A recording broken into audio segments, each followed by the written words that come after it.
ದಯವಿಟ್ಟು ರೈತ ಹೋರಾಟಗಾರರಲ್ಲಿ ವಿನಂತಿ ಮಾಡ್ಕೊತೀವಿ ಶಿವಾಜಿ ಅವರು. ಈಗ ಪ್ರತಿಭಟನೆಗೆ ಬಂದಾರಲ್ಲ, ರೈತನ ಹಿತ ಕಾಪಾಡಕ್ ಬಂದಾರಲ್ಲ, ಕೊಂಡ್ರಿ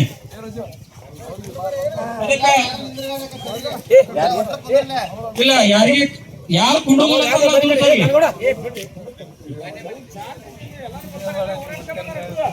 ಈಗ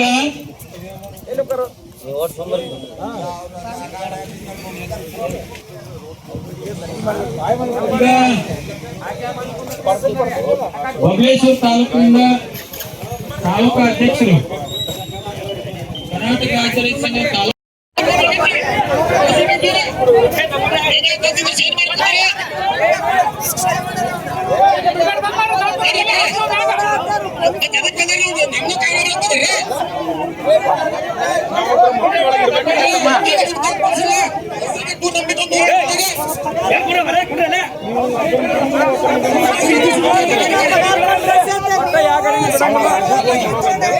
ನಮ್ಮ ಪೊಲೀಸ್ ಇಲಾಖೆಗೆ ಹೇಳೋದೇನಂತಂದ್ರ ನೋಡ್ರಿ, ಯಾವ ಗಾಡಿ ಬಿಡಬೇಕಾಗತ್ತೆ ಬ್ಯಾರಿಕೇಡ್ ಹಾಕಿ ಹಾಲಿನ ಗಾಡಿ, ಆಂಬುಲೆನ್ಸ್ ಮತ್ತು ಎಕ್ಸಾಮ್ ಇದನ್ನು ಬಿಡಬೇಕಾಗಿದ್ದು ನಿಮ್ಮ ಕರ್ತವ್ಯ.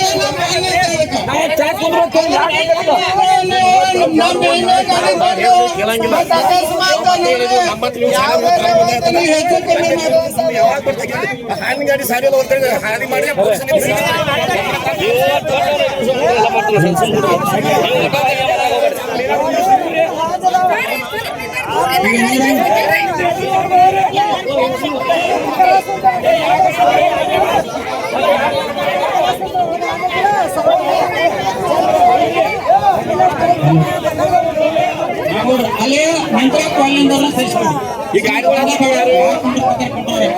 ನಮ್ಮ ರೈತ ಮುಖಂಡರುಗಳ ಜೊತೆ ಸಮಾಧಾನವಾಗಿ ಒಂದು 10 ನಿಮಿಷ ಸಮಾಧಾನವಾಗಿ ಅವ್ರು ಏನಾದ್ರು ಮಾತಾಡಿದ್ದಾಗಿದ್ರ ನಿನ್ನೆನೆ ಬಗೆಹರಿದಿರೋದು.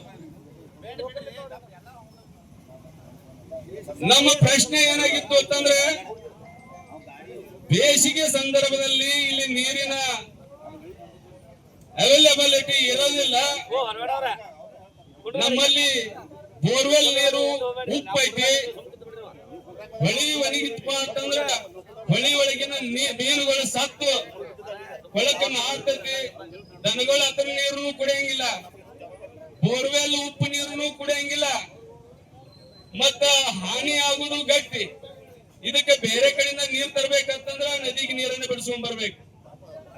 ಹಿಂಗ ಆಗ್ತೈತೆ ಅಂತ ಅವ್ರಿಗೆ ನಾವು ಹೇಳಿದ್ರು ಕೂಡ ಮತ್ತೆ ನಿನ್ನೆ ದೇಪೆ ಹಚ್ಚುವಂತ ಕೆಲಸ ಹೇಳಾಕೈತರು. ನಾವು ಈಗಾಗಲೇ ಸಭೆ ಮಾಡಿದ್ದೀವಿ. ಗ್ರಾಮ ಪಂಚಾಯತಿಗ PDOಗಳಿಗೆ ನಾವು ಮಾಹಿತಿಯನ್ನು ಕೊಟ್ಟಿದ್ದೀವಿ. ಆ ಬೋರ್ವೆಲ್ಗಳನ್ನ ಬಂದಾದಂತ ಬೋರ್ವೆಲ್ಗಳನ್ನ ನೆಸ್ಟಿಂಗ್ ಮಾಡಿ ನೀರ್ ತೆಗೆಯಲಿಕ್ಕೆ ಹೇಳಿದೀವಿ. ಈಗಾಗಲೇ ತಾಲೂಕಿನಲ್ಲಿ 2 ಟ್ಯಾಂಕರ್ ಕೊಟ್ಟಿದ್ದೀವಿ.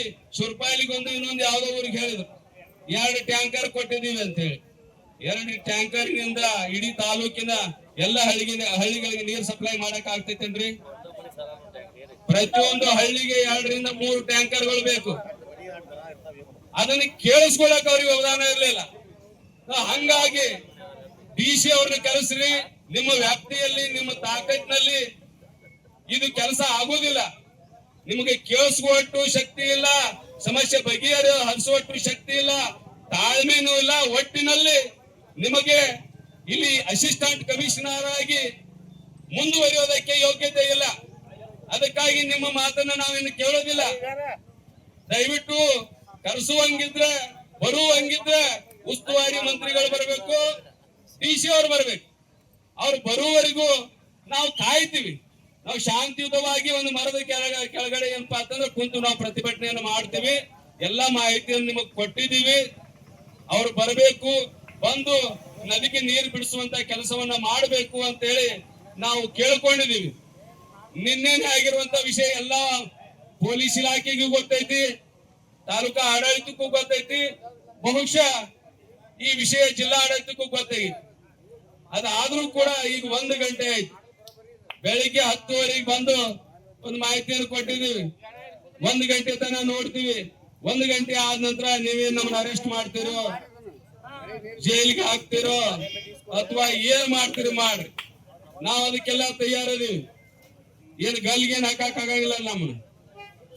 ಯಾಕಂದ್ರೆ ನಾವೇನು ಯಾರನ್ನ ಕೊಲೆ ಮಾಡಿಲ್ಲ, ಮತ್ತೊಂದು ಅನ್ಯಾಯ ಅತ್ಯಾಚಾರ ಕಳ್ತನ ಮಾಡಿಲ್ಲ. ನಾವು ರೈತರ ಹಿತಕ್ಕಾಗಿ, ತಾಲೂಕಿನ ಸಮಗ್ರ ಏಳಿಗೆಗಾಗಿ, ಸಮಗ್ರ ಅಭಿವೃದ್ಧಿಗಾಗಿ, ಈ ಒಂದು ರೈತನ ಹಿತಕ್ಕಾಗಿ ನಡೆಯುತ್ತಿರುವಂತ ಈ ಹೋರಾಟದಲ್ಲಿ ಪಾಲ್ಗೊಂಡಂತ ಎಲ್ಲ ರೈತ ಮುಖಂಡರುಗಳಿಗೆ, ಸಂಘ ಸಂಸ್ಥೆಗಳ ಪದಾಧಿಕಾರಿಗಳಿಗೆ ಹಾಗೂ ಎಲ್ಲ ನಮ್ಮ ರೈತ ಅಣ್ಣತಮ್ಮಂದರಿಗೆ ಹಾಗೂ ನಮ್ಮ ಮಾಧ್ಯಮದ ಮಿತ್ರರಿಗೆ, ಪೊಲೀಸ್ ಸಿಬ್ಬಂದಿಯವರಿಗೆ ಎಲ್ಲರಿಗೂ ಕೂಡ ನನ್ನ ನಮಸ್ಕಾರಗಳನ್ನ ತಿಳಿಸ್ತಾ ಇದ್ದೀನಿ. ಈ ಒಂದು ಹೋರಾಟ ನಡೆಯೋದಕ್ಕೆ ಕಾರಣ ಏನು ಅಂತಂದ್ರೆ, ಸತತ 3 ವರ್ಷಗಳಿಂದ ಕೃಷ್ಣಾ ನದಿ ನೀರು ಬತ್ತಿ ಹೋಗಬಾರ್ದು. ಕೃಷ್ಣಾ ನದಿ ನೀರು ಬತ್ತಿದ್ರೆ ಜನ ಮತ್ತು ಜಾನುವಾರುಗಳಿಗೆ ಬಹಳ ತೊಂದರೆ ಆಗ್ತೈತಿ. ಜಮಖಂಡಿ ತಾಲೂಕು ಕೃಷ್ಣಾ ಎಡದಂಡೆ ಮತ್ತು ಬಲದಂಡೆ ಸಂಪೂರ್ಣ ನೀರಾವರಿ ಇರೋದ್ರಿಂದ ಇಲ್ಲಿ ಕರ್ನಾಟಕದಲ್ಲಿ ಅತಿ ಹೆಚ್ಚು ಹೈನುಗಾರಿಕೆ ಇರೋದ್ರಿಂದ ಈ ಹೈನುಗಾರಿಕೆಗೆ ಮತ್ತು ಕಬ್ಬಿನ ಬೆಳೆಗೆ ಬಹಳ ಪೆಟ್ಟಾಗ್ತೈತಿ. ರೈತನ ಆರ್ಥಿಕ ಮಟ್ಟ ಕುಸಿತೈತಿ. ರೈತ ಗಂಡಾಂತರಕ್ಕೆ ಸಿಲುಕೋತಾನ. ಕೃಷ್ಣೆ ಬರಿದಾದ್ರೆ ಇಡೀ ನಮ್ಮ ತಾಲೂಕು ಬರಿದಾಗ ಆದಂಗ ಆಗ್ತೈತಿ ಅಂತ ಹೇಳಿ 3 ವರ್ಷದಿಂದ ಸತತ ತಾಲೂಕಾ ಆಡಳಿತಕ್ಕೆ ನಾವು ಎಚ್ಚರಿಕೆಯನ್ನು ಕೊಡ್ತಾ ಬಂದಿವಿ, ಮನವಿಯನ್ನು ಕೊಡ್ತಾ ಬಂದಿವಿ. ಇದಾಗಿಯೂ ಕೂಡ ಈ ವರ್ಷ ನವೆಂಬರ್ದಿಂದ ಹಿಡಿದು ಅವ್ರಿಗೆ ಒಂದು ಫಾಲೋ ಅಪ್ ಕೆಲಸ ಮಾಡ್ಕೊಂಡ್ ಬರ್ಲಾಕತ್ತೀವಿ.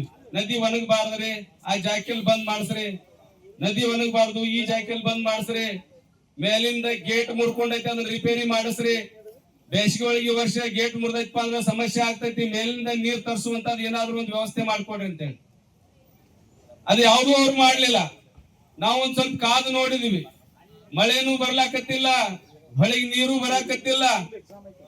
ಹಿಂಗಾದಾಗ ನೀವು ತಾಲೂಕಾ ಆಡಳಿತ ಏನ್ ಮಾಡಾಕತ್ತೀರಿ? ನಿಮ್ಗೆಲ್ಲ ಇಷ್ಟ ಎಚ್ಚರಿಕೆ ಕೊಟ್ಟಿದ್ರು ಕೂಡ ನೀವು ಯಾಕೆ ಕೆಲಸ ಮಾಡ್ಲಿಲ್ಲ ಅಂತ ಪ್ರಶ್ನೆ ಮಾಡೋದಕ್ಕೆ ನಾವು ತಾಲೂಕಾ ಆಫೀಸ್ಗೆ ಹೋದಂತ ಒಂದು ಸಂದರ್ಭದಲ್ಲಿ ಪ್ರತಿ ಸಲದಂತೆ ಈ ಸಲಾನು ನಮ್ಮ ವಿಭಾಗ ಅಧಿಕಾರಿಗಳು ತಮ್ಮ ಅಹಂಕಾರದಿಂದ ರೈತರಿಗೆ ಎಳಕಾಳಷ್ಟು ಒಂದು ಬೆಲೆ ಇಲ್ಲ, ಇವರೇನೋ ಅನಾಗರಿಕರು, ಅನಕ್ಷರಸ್ಥರು ಅನ್ನುವಂತ ರೀತಿಯಲ್ಲಿ ಅವರು ನಡ್ಕೊಂಡು 4 ಮಾತು ಕೇಳಿಸ್ಕೊಳಕ್ ಅವ್ರಿಗೆ ವ್ಯವಧಾನ ಇಲ್ಲ.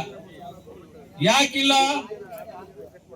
ನಾವು ಎಲ್ಲಾ ಕೆಲಸಗಳನ್ನ ಬದಿಗೊತ್ತಿ ರೈತನ ಹಿತಕ್ಕಾಗಿ ನಾವು ಅಲ್ಲಿ ಧರಣಿ ಮಾಡ್ಕೊಂಡು ಅವರ ಆಫೀಸಿನ ಮುಂದೆ ಕುಂತಿದ್ರು ಕೂಡ ಅವ್ರೊಂದು 5 ನಿಮಿಷ ಬಂದು ಬಂದದ ನಾವು ಕೇಳಿಸ್ಕೋಬೇಕಲ್ಲ. ನಾವು ಅಲ್ಲಿಂದ ಬಂದಿದ್ದೀವಿ, ಏನೋ ಒಂದು ವಿಚಾರ ಇಟ್ಕೊಂಡ್ ಬಂದಿದ್ದೀವಿ, 100 ಪ್ರಶ್ನೆಗಳನ್ನ ತಗೊಂಡು ಬಂದಿದ್ದೀವಿ. ಆ ಪ್ರಶ್ನೆಗಳನ್ನ ನಾವು ಕೇಳ್ತೀವಿ, ಅದನ್ನ ಕೇಳಿಸ್ಕೊಳ್ಬೇಕು. ಕೇಳಿಸ್ಕೊಂಡಾದ್ಮೇಲೆ ಅದಕ್ಕೆ ಸಮರ್ಪಕವಾದಂತ ಸರಿಯಾದ ಉತ್ತರವನ್ನು ಅವ್ರಿಗೆ ಹೇಳ್ಬೇಕಾಗ್ತದೆ. ಅವ್ರು ಸರಿಯಾದ ಉತ್ತರವನ್ನು ಹೇಳಿಲ್ಲ. ಇದೇಗ ನಮ್ಮ ವಕೀಲರು ಹೇಳಿದ್ರು, ಏನು ತುಮಚಿ ಬಬಲೇಶ್ವರಿ ಆತ ನೀರಾವರಿ ಜೂನ್ 15ಕ್ಕೆ ಆರಂಭ ಆದ್ರೆ ಅಕ್ಟೋಬರ್ 15ಕ್ಕೆ ಎಂಡ್ ಆಗ್ಬೇಕು. ಇದನ್ನ ಅವ್ರಿಗೆ ನಾವು ಹೇಳ್ಕೊಂಡು ಬಂದಿದ್ರು ಕೂಡ ನಿನ್ನೆ ಏನ್ ಹೇಳ್ತಾರಪ್ಪ ಅಂತಂದ್ರ ಆ ಜಾಕೇಲ್ಗಳು ಆರಂಭ ಆಗುವಾಗ ಅದರದೇ ಆದಂತ ಒಂದು ಕಾನೂನು ಇರ್ತೈತಿ, ಅದಕ್ಕ ಅದರದೇ ಆದಂತ ಒಂದು ಚೌಕಟ್ಟು ಇರ್ತೈತಿ. ಅದ್ರ ವ್ಯಾಪ್ತಿಯೊಳಗೆ ಅವ್ರು ಕೆಲಸ ಮಾಡ್ತಿರ್ತಾರ. ಯಾವಾಗ ಬಂದ್ ಮಾಡ್ಬೇಕು, ಯಾವಾಗ ಚಾಲು ಮಾಡ್ಬೇಕು ಅವ್ರು ಮಾಡ್ತಿರ್ತಾರ ಅನ್ನುವಂತ ಉತ್ತರ ಹೇಳಿದ್ರು. ಅದಕ್ಕೆ ನಾವು ಮರು ಪ್ರಶ್ನೆ ಮಾಡಿ ನೀರ್ ಹರಿಯುವಾಗ ಮಾತ್ರ ತುಬಚಿ ಬಬಲೇಶ್ವರ ಯಾತ್ರೆ ನೀರಾವರಿ ಆರಂಭ ಆಗಬೇಕು.